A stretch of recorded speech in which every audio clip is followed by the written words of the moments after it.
우리 다 함께 말씀을 나누도록 하겠습니다. 오늘 본문 말씀 요한복음 1장 29절에서 34절까지의 말씀입니다. 요한복음 1장 29절에서 34절까지의 말씀입니다. 우리 다 함께 봉독하겠습니다. 이튿날 요한이 예수께서 자기에게 나오심을 보고 이르되 보라, 세상 죄를 지고 가는 하나님의 어린 양이로다. 내가 전에 말하기를 내 뒤에 오는 사람이 있는데 나보다 앞선 것은 그가 나보다 먼저 계심이라 한 것이 이 사람을 가리킴이라.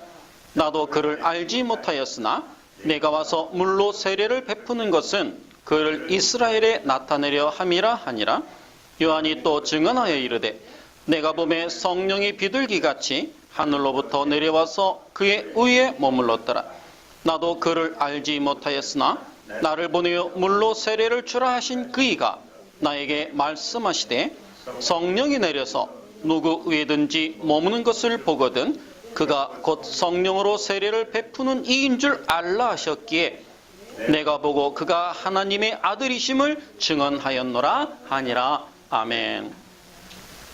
자, 우리는 지난 시간에 자신을 광야에서 외치는 자의 소리라고 소개하는 세례 요한을 통해서 증인으로 부름을 받은 성도의 삶이 어떠해야 함을 공부했습니다.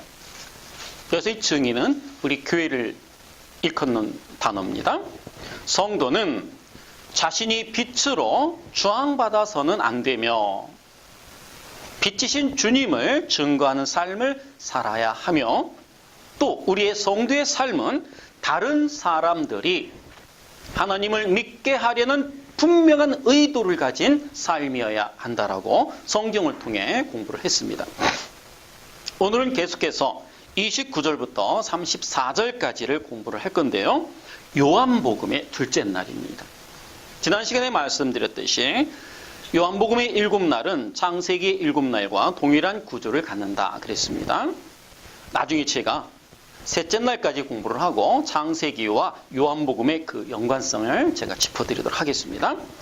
여러분, 요한복음의 1장이 담고 있는 내용은 아주 방대하고 깊습니다. 서론 부분에 해당하는 이 요한복음의 1장은요, 그 내용이 아주 방대하고 또 깊습니다. 따라서 복음의 내용이 아주 선명하게 잘 녹아있는, 기록되어져 있는 부분인 만큼 여러분들은 잘 공부해 놓으셔야만 합니다. 자, 오늘 본문을 보시면 빛이 이 세상에 오셨습니다. 자기 백성조차 그 빛을 알아보지 못하더라 라는 탄식 끝에 누가 등장합니까? 요한이 등장을 합니다. 빛이 이 세상에 오셨는데도 불구하고 자기 백성들조차 그 빛을 알아보지 못하더라 라는 그 탄식 끝에 바로 이어 세례 요한이 등장을 합니다. 그 빛을 알아보고 포효하는 요한의 등장으로부터 시작이 된단 말이죠. 보라, 세상 죄를 지고 가는 하나님의 어린 양이로다 라고 외치는 세례 요한의 등장과 그의 포효와 함께 시작되고 있는 것입니다. 자, 그는 어떻게, 세례 요한은 어떻게 그 초라한 주님을 하나님의 어린 양으로 알아볼 수 있었을까? 라는 질문을 가지고 또 여러분들 따라오셔 봐보세요. 아무도 알아보지 못했습니다. 빛이신 그 하나님이, 예수님이 이 땅에 오셨는데 자기 백성들조차 알아보는 이들이 없었어요. 하나도 없었습니다.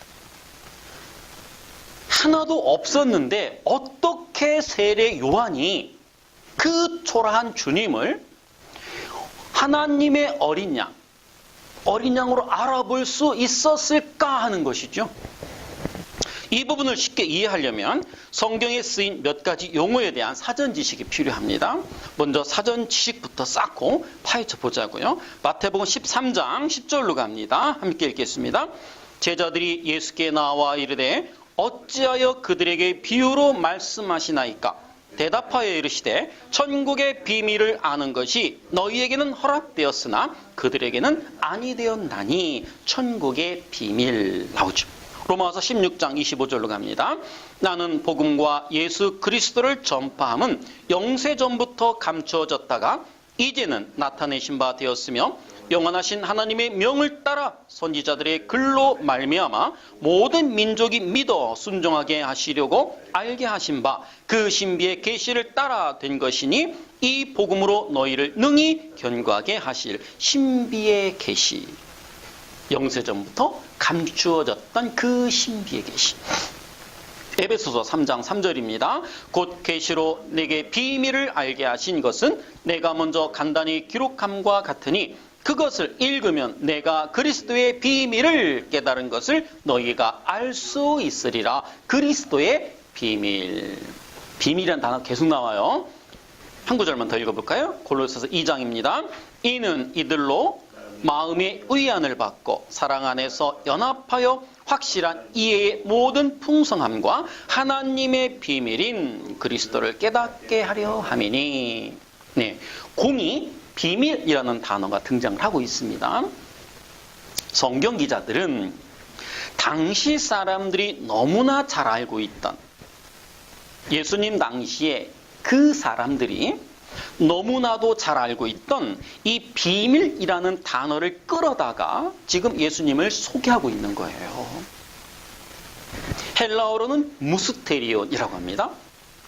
예수님 당시에 누구나 다 알고 있던 이 비밀, 무스테리온이라는 단어를 굳이 끌어다가 예수님을 좀 소개하고 있는데요. 예수 그리스도와 예수 그리스도를 설명하는 복음은 아무나 보고 아무나 깨달아 알아먹을 수 있는 것이 아닌 것을 이 무스테리온 비밀이라는 단어를 끌어다가 지금 설명하고 있는 것입니다.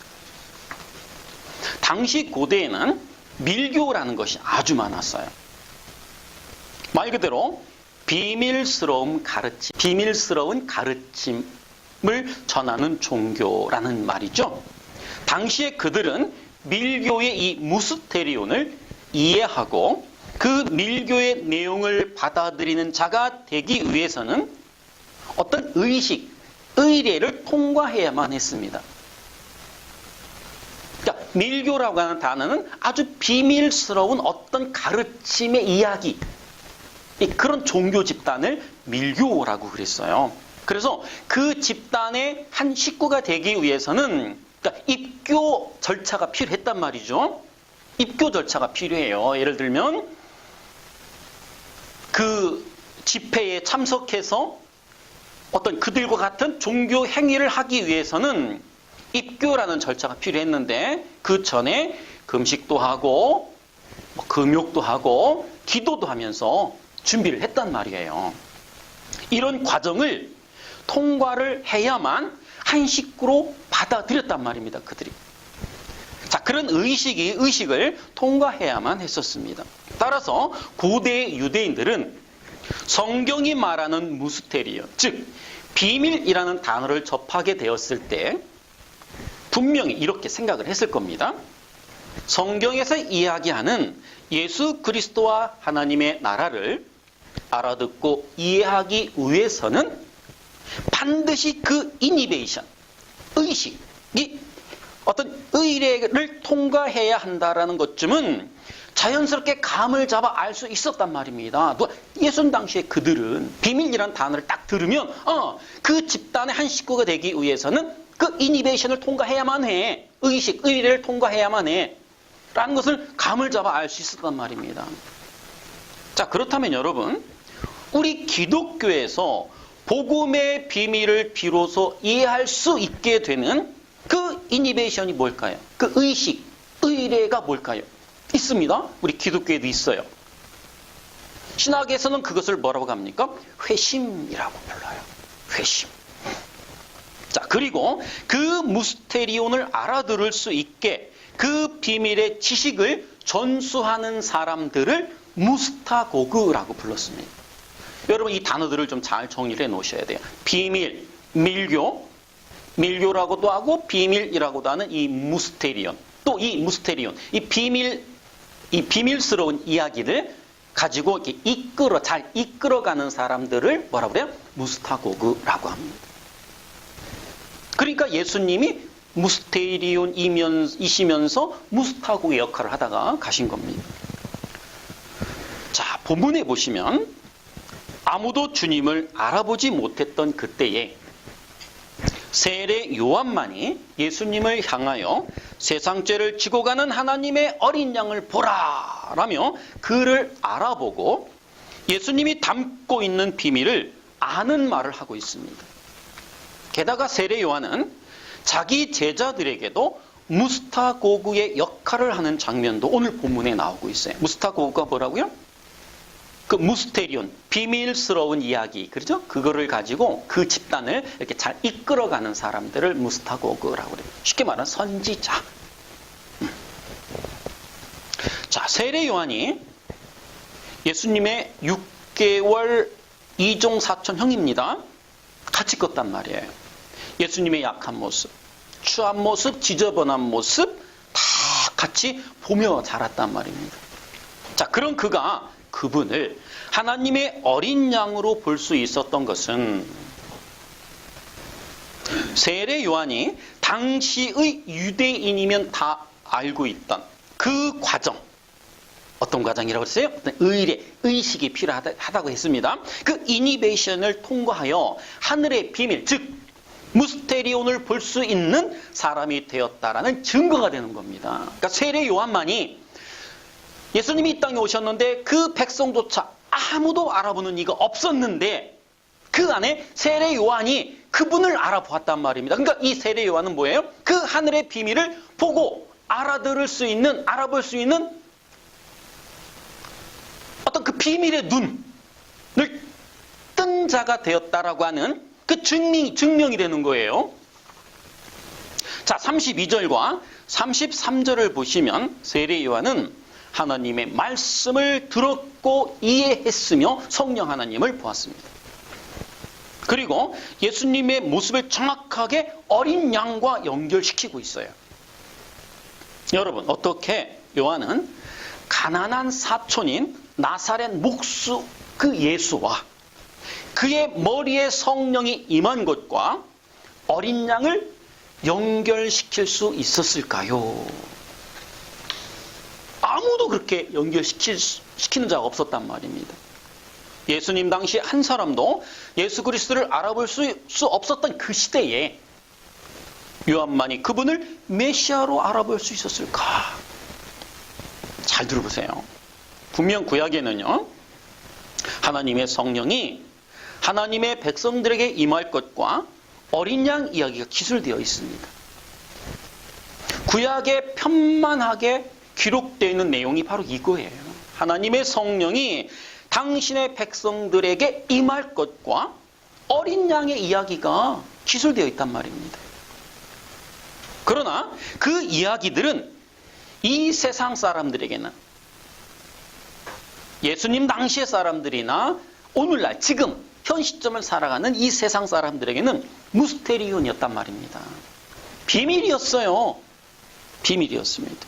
도저히 이해할 수 없는 비밀이었습니다. 유대인들은 그 비밀을 풀기 위해서 듣고 읽고 열심히 공부했지만 진리를 파악하지는 못했습니다. 오히려 곡해한 나머지, 잘못 해석한 나머지, 표피적으로만 본 나머지, 제가 늘 강조하는 문자적으로만 해석한 나머지 그것들을 예수 그리스도로 연결하지 못하고 율법주의와 유대교라고 하는 또 하나의 종교 집단을 만들어냈습니다. 자, 그런데 오늘 본문에서 세례 요한이 어린 양과 성령이 임하는 것과 나사렛 목수 예수를 정확하게 연결시키고 있는 것입니다. 어떻게 그게 가능했을까요? 성경에 그 답이 나와 있습니다. 이미 앞서 배웠던 그 6절에 나와 있지요. 요한복음 1장 6절입니다. 하나님께로부터 보내심을 받은 사람이 있으니 그의 이름은 요한이라. 하나님으로부터 선택된 자였기 때문에 어느 날 하나님의 의의 눈이 뜨이게 된 것입니다. 이걸 은혜라고 하는 거예요. 하나님에 의해 선택된 자만이 그 예수 그리스도를 보고 듣고 알아볼 수 있게 되는 것입니다. 이거를 은혜라고 하는 거예요. 자, 그럼 세례 요한은 알아보고 다른 이들은 알아보지 못한 성령이 임하는 사건과 어린 양에 대한 예언이 구약 성경에 어떻게 기술되어 있는지 좀 큰 틀에서 훑어보고 가겠습니다. 자, 예수 그리스도의 머리 위에 성령이 임하는 사건이 어디서부터 출발하여 오늘 본문으로 이어지는지를 살펴보도록 하겠습니다. 먼저 민수기로 가겠습니다. 민수기 11장 26절입니다. 그 기명된 자 중 엘다시라 하는 자와 메다시라 하는 자 두 사람이 진영에 머물고 장막에 나아가지 아니하였으나 그들에게도 영이 임하였으므로 진영에서 예언한지라. 한 소년이 달려와서 모세에게 전하여 이르되 엘닷과 메닷이 진중에서 예언하나이다 하며 택한 자 중 한 사람 곧 모세를 섬기는 눈의 아들 여호수아가 말하여 이르되 내 주 모세여 그들을 말리소서. 모세가 그에게 이르되 내가 나를 두고 시기하느냐. 여호와께서 그의 영을 그의 모든 백성에게 주사 다 선지자가 되게 하시기를 원하노라. 그의 영을 모든 백성에게 주사 다 선지자가 되게 하시기를 원하노라. 몇몇 선택받은 자에게만, 교회 안에서도 그러죠? 몇몇 사람에게만 주어지는 게 성령이 아니라고 하는 것이죠. 또 몇몇만 선지자가 되는 게 아니라는 것이죠. 자, 이 장면은요, 하나님께서 모세에게 70장로를 세우라고 명하시고 모인 그 70장로에게 성령을 부어주시는 장면이에요. 자, 그런데요, 70장로로 농명된 자 중에, 부름받은 자 중에 엘닷과 메닷이라는 자가 있었는데 이 두 놈이 진중에서 나오지 않았는데도 그들에게 역시 동일하게 성령이 임했습니다. 그 소식을 들은 여호수아가 뭐라고 그래? 금하게 하라 라고 모세에게 건의하는 내용이에요. 그때 모세가 여호수아에게 한 말이 29절입니다. 다시 한번 읽어갈까요? 민수기 11장 29절입니다. 모세가 그에게 이르되 내가 나를 두고 시게 하느냐? 여호와께서 그의 영을 모든 백성에게 주사 다 선지자가 되게 하시기를 원하노라. 하나님의 마음이에요. 이게 하나님의 마음. 자, 위에 29절의 말씀, 이 모세의 이 예언적 청원에는 이런 뜻이 담겨 있는 거예요. 왜 예언적 청원이라고 제가 하냐면 하나님의 말씀이 이럴 것이다라고 예언하고 그거를 또 청원하는 내용이라서 그냥 예언적 청원이라고 하는 겁니다. 자, 하나님의 모든 백성들에게 그리스도의 영인 성령이 임하게 될 것이며 임했죠? 임했습니다. 성령을 받은 자들은 하나님의 비밀을 알게 될 것이다 라는 내용이 담겨져 있는 구절이라는 거예요. 그러니까 성령이 임한 자는 하늘의 비밀을 반드시 알게 된다라는 거예요. 그럼 뭐예요? 순서를 잘 기억하세요. 하늘의 비밀을 알고 성령을 받나요? 아니면 성령을 받은 자는 하늘의 비밀을 자연스럽게 알게 되나요? 성령이 오시면 죄가 뭔지, 의가 뭔지, 심판이 뭔지 붙들고 가르친다고 하잖아요. 성령이 먼저 오셔야 돼요. 그래서 하나님은 우리를 구원해 놓으시고 살려내 놓으시고 이끌어 가시는 분이 맞은 거예요. 구원의 서정의 순서가 그게 맞는 겁니다. 자, 하나님은 이미 모세 때부터 말씀하고 계셨습니다. 뭐를요? 내 영이 내 백성에게 임할 것이다 라는 것을 미리 모세 때부터 말씀하고 계셨어요. 하나님 백성들에게 성령이 임하여 그들이 하나님과 하나님 나라의 비밀을 예언할 수 있는 자들이 될 것임을 힌트하고 계셨어요. 언제 때부터? 모세 때부터. 다윗도 그러한 기도를 했습니다. 자, 시편 51편 10절로 갑니다. 하나님이여 내 속에 정한 마음을 창조하시고 내 안에 정직한 영을 새롭게 하소서. 나를 주 앞에서 쫓아내지 마시며 주의 성령을 내게서 거두지 마소서.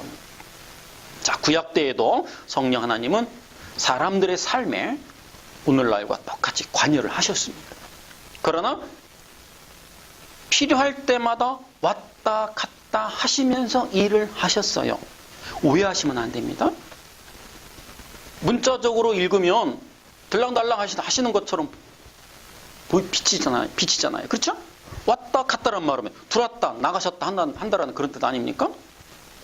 그 우리말의 맹점이 이거예요. 문자적으로 해석하면 꼭 그렇게 그래요. 성령은 왔다 또 가시는구나.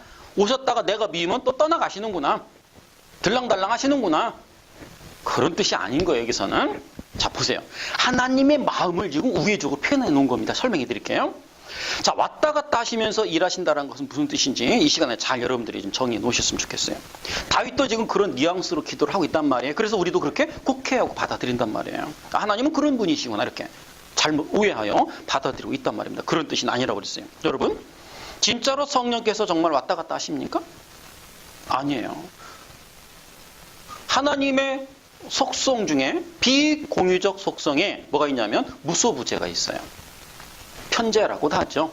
무소부재는 말 그대로 부재하는 곳이 없는 사람, 하나님이란 뜻이에요. 부재라는 것은 뭐예요? 어떤 장소에, 일정한 장소에 그분이 없는 걸 부재 중이라고 하잖아요. 그렇죠? 예를 들어 방문했을 때 부재 중, 그렇죠? 팻말 걸어놓고 외출하고 한참 있다 들어오시고 하잖아요. 예. 부재라는 것은 없는, 비어있는 공실이라는 뜻이거든요. 곧 소노에서 장소를 뜻하잖아요. 그러니까 없는 곳이 없는 분이라는 뜻. 그러니까 어느 곳에나 다 계신 분 이런 뜻이에요. 좀 쉬운 말로 이렇게 한자적으로 표현하면 안 계신 곳이 없는 곳. 그러니까 그분은 어느 장소에나 다 계신다라는 뜻이에요. 편재. 두루 편면하게 이렇게 존재하신다라는 거거든요. 자, 그 말은 모든 만물을 그 품에 품고 계신다라는 뜻인 거예요. 그러니까 무소부재, 편재라는 뜻은 모든 만물을 그 품 안에 품고 계신다라는 뜻인 거예요. 이 우주 만물의 피조물 중에 하나님의 영광이 깃들지 않은 것이 있습니까? 없습니까? 없죠. 하나님의 영광이 다 깃들어 있단 말이에요. 그 말은 뭐예요? 이렇게 해석하면 좀 편할까요? 옛날에 우리 잘할 때 손오공이라는 만화영화를 많이 봤는데요. 손오공이 나쁜 짓을 하다가 막 도망가다가 끝내놓은 잡혀요. 누구한테 잡힙니까? 부처한테 잡힌단 말이에요. 그렇죠? 한참 열심히 도망갔는데 봤더니 어디 올라 앉아 있어요. 부처님 손바닥. 그래, 부처님이 뭐라 그래? 너는 내 손바닥 안에 있어. 이 녀석아. 뛰고 날고 오두방정을 떨어봐. 너는 여전히 내 손바닥 안. 이런 말이 있잖아요. 그죠? 네, 비유를 들어서 좀 죄송합니다만. 그렇죠. 좀 비유가 그렇지만 그런 내용이에요. 그러니까 무소부재, 편재라고 하는 뜻은 하나님은 이 우주 만물을 당신 품에 다 품고 계시다라는 뜻. 그러니까 어느 곳에나 다 계신 분 이런 뜻이 맞아요. 그죠? 자, 다른 말로 모든 만물은 성령의 품속에서 벗어날 수가 없다라는 것입니다. 벗어날 수가 없어요. 그런데 성경은 왜 성령 하나님이 오셨다 가셨다 하는 것처럼 기록하고 있을까? 기록하고 있을까? 사울이나 다윗의 예를 보아도 그들이 죄를 짓고 하나님 앞에 패역한 일을 했을 때에는 여지없이 떠나버리시는 장면이 있어요.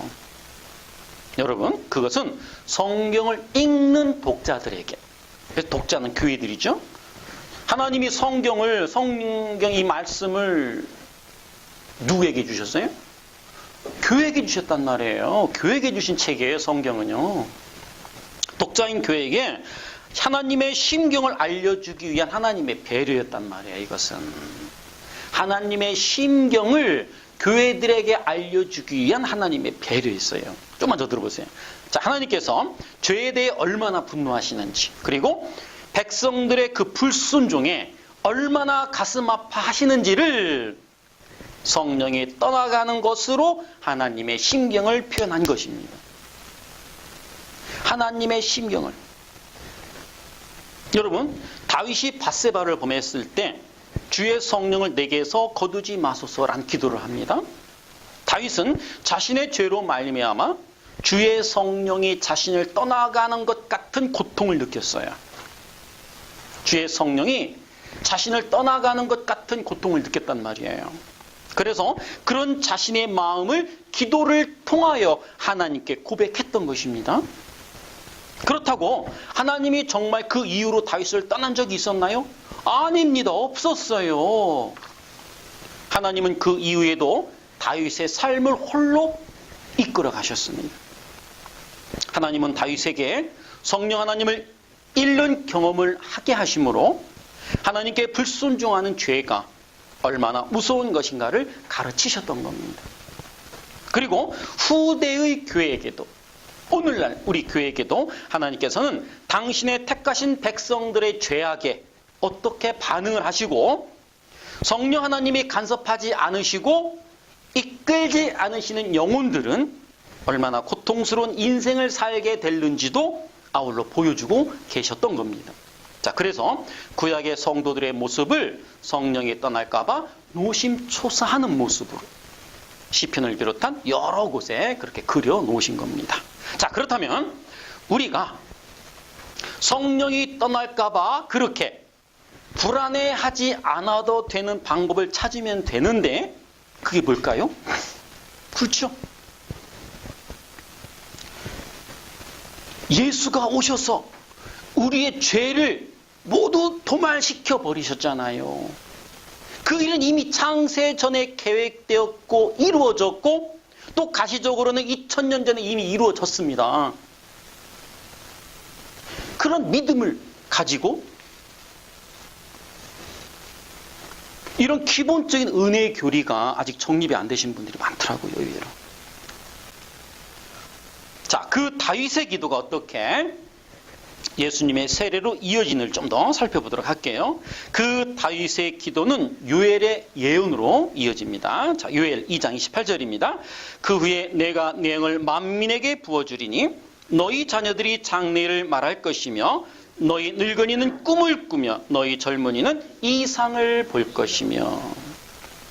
하나님은 이렇게 요엘을 통해서 이제 하나님의 성령이 당신의 백성들에게 부어져서 절대 떠나지 않는 날이 올 것이다 라고 예언해 주셨어요. 그리고 그 예언은 오순절 마가의 다락방에서 실제적으로 이루어졌습니다. 오순절 성령이 임한 사건은 모세의 예언적 청원에서 시작하여 다윗의 기도와 요엘의 예언을 거쳐 신약의 교회로 실제로 이어지는 새 창조의 모습이었던 거예요. 여러분, 오늘 본문의 핵심 내용인 예수님의 세례 사건은 모세의 예언적 청원에서 출발한 겁니다. 출발해서 다윗의 기도와 요엘의 예언을 거쳐서 실제로 신약의 교회로 새 창조의 모습으로 이어지고 있는 것이란 말입니다. 그와 같은 똑같은 내용을 담고 다른 그림으로 반복적으로 강화하여 설명하고 있는 것이 마가의 다락방 사건, 오순절 성령이 임한 사건이었단 말입니다. 자, 그렇다면 오순절 성령이 임한 사건과 오늘 본문 예수님의 세례 사건과는 어떤 깊은 연관성이 있겠죠? 당연히 있습니다. 오늘 본문의 예수님의 그 세례 사건과 마가의 다락방, 오순절 성령이 임한 사건은 깊은 연관성이 있단 말입니다. 집중해서 조금만 더 들어보세요. 이제 거의 끝났습니다. 여러분, 교회가 생기기 전에 교회를 품으시고 교회를 대표하신 분이 계셨어요. 교회가 생기기 전에 교회를 대표하시고 교회를 품으시고 대표하셨던 분이 계셨습니다. 바로 예수 그리스도죠. 그분은 교회를 내포하시고 대표하신 분이기 때문에 교회에게 일어날 일을 먼저 그대로 사셨어요. 예표적 삶을 사신 겁니다. 그래서 예수님은 하나님의 예언대로 교회가 성령을 받아 영원히 타락하지 않고 영원한 하나님의 자녀로 재창조되는 그 장엄한 언약 성취의 모습을 요단강에서 세례 받으실 때 성령을 받는 사건으로 먼저 보여주셨던 겁니다. 이것은 오순절 사건의 시연이었어요. 여러분, 오순절 성령 임한 사건 그 속에 담긴 내용이 무엇이었습니까? 오순절 그날 사건은 성령이 임하시고 성령을 받은 모든 사람들이 하나님의 사랑하는 아들들이 되는 사건이었잖아요. 성령을 받은 모든 사람들이 하나님의 아들들이 되는 사건이 이 오순절 사건이었단 말이에요. 그것을 미리 보여준 사건이 뭐라고요? 요단강에서 세례를 받으시는 예수님의 모습이었단 말입니다. 그러니까 예수님의 세례 사건과 오순절 성령이 임한 사건은 같은 그림인 거예요. 한 폭의 그림인 것입니다. 자, 예수님의 세례 받으시는 모습을 좀 잠깐 떠올려 보세요. 성령이 임하시고 하나님의 음성이 들렸습니다. 어떤 음성이 들렸어요? 이는 내 사랑하는 아들이라 라는 하나님의 음성이 들렸단 말입니다. 바로 그 이야기가 모세오경에서부터 시작돼가지고 요단강까지 지금 이어지고 있는 거예요. 그러니까 모세의 그 예언적 청원에서부터 시작돼요. 지금 요단강까지 이어지고 있는 겁니다. 자, 그 핵심의 내용은 이렇습니다. 예수 그리스도께서 세상 죄를 지고 십자가에서 어린 양으로 죽는 것. 이것이 구약 전체가 이야기하고 있는 내용입니다. 그래서 오늘 본문에서 성령이 비둘기처럼 임하시는 사건과 어린 양이 동시에 등장을 하는 거예요. 자, 그런데 세상 사람들은 그 정치적이며 군사적, 경제적 메시아의 눈이 멀어 있었기 때문에 예수님을 알아보지를 못했습니다. 그러니까 세상 것들을 바라보고 있는 사람들은 절대 하늘의 것을 볼 수가 없음을 여기서 피력하고 있는 것이죠. 그러니까 세상 것을 바라보고 있는 사람들 눈에는 그 하늘의 것이 절대 보이질 않습니다. 그런데 신기하게도 세례 요한이 그것을 알아봤던 것입니다. 자신에게 물 세례를 받으실 때 성령을 받으시는 예수님을 보고 요한은 구약 전체가 가리키던 메시아를 발견한 거예요. 그리고 이내 그분이 구약 전체에 흐르는 어린 양의 실체라는 것을 알아봤던 것입니다. 29절을 보시면요. 세상 죄를 지고 가다에서 지고 가다인 이 아이론 동사가 현재 시제로 쓰인 것을 볼 수가 있어요. 자, 세상 죄 심판이라고 하는 것은 마지막 때의 일이죠. 세상 죄의 심판이라는 것은 마지막 때에 일어나는 겁니다. 그런데 요한은 지금 하나님의 어린 양이 세상 죄를 지고 가고 있다라고 이야기를 하고 있어요. 현재 진행형으로 지금 이야기를 하고 있단 말입니다. 그 심판은 마지막 때에 일어날 일인데 지금 그 심판의 이야기를 하고 있어요. 봐라, 하나님의 어린 양이 지금 그 세상 죄를 지고 가고 있다. 여러분, 이 아이론 동사의 사전적 의미는 치워 없애버리다, 값을 주고 사버리다 라는 뜻이에요. 그러니까 요한은 마지막 죄의 심판이 역사 속 시간을 뚫고 내려와 버린 것을 알아본 것입니다. 여러분, 우리에게 심판은 완료형입니다. 믿는 자들에게 심판은 완료예요. 그러나 가시적으로는 진행형입니다. 이해가세요? 무슨 뜻인지. 믿는 자들에게 있어서의 심판은 완료형이지만 이 역사 속에서는 그게 진행형이라니까요.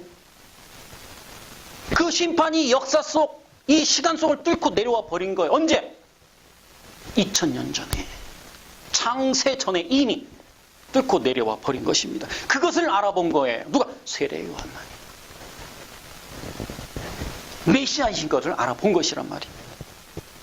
자, 다음 시간에는요, 구약의 어린 양 사상에 대해 큰 틀에서 제가 정리를 해드리겠습니다. 기도하겠습니다. 하나님 아버지, 은혜를 감사드립니다. 그렇습니다, 하나님. 신약의 그 십자가에서 바라보면 그 모리아 산이 이해가 됩니다. 우리의 신분이 얼마나 고급한 존재인지를 오늘 이 시간 새삼 깨닫습니다. 우리를 인도하시옵소서. 예수님의 이름으로 기도합니다. 아멘.